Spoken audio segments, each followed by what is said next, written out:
אהלן, נעזדו פה בכמה מילים מה שאנחנו רואים. פה בצד ימין יש קובץ שמחליף את הפלייסטיישן עצמו. כל ריבוע אדום כזה בעצם אומר נגינה. חמשת העמודות הראשונות מדברות על חמשת הכפתורים, והעמודה השישית מדברת על פריטה, ובעמודה השביעית אפשר לראות את אינטרוול הפריטה.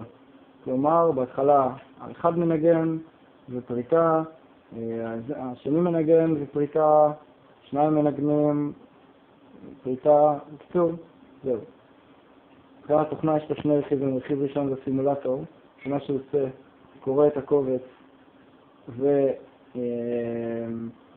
ומייצר פידים שנשלחים לליסנר. הליסנר הזה מקבל את הפידים ושולח דרך ה-LPT לגיטרה המטורפת הזאת שמנגנת אותה. בינתיים זה מאונטד קצת בצורה ערבית, אבל זה יטופל. נריץ את זה ונראה. שימו לב, זה עובד די מהר, מדובר בערך על 10 שניות מהשיר. בהתחלה לוקח איזה 5 שניות עד שזה מתחיל לנגן, ואז יש עוד 10 שניות שזה מנגן. יאללה.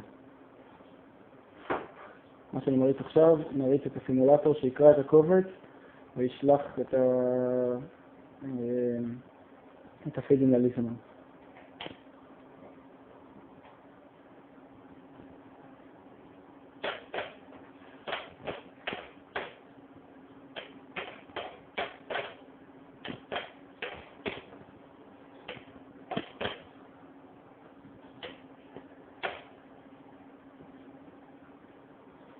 זהו, מטורף.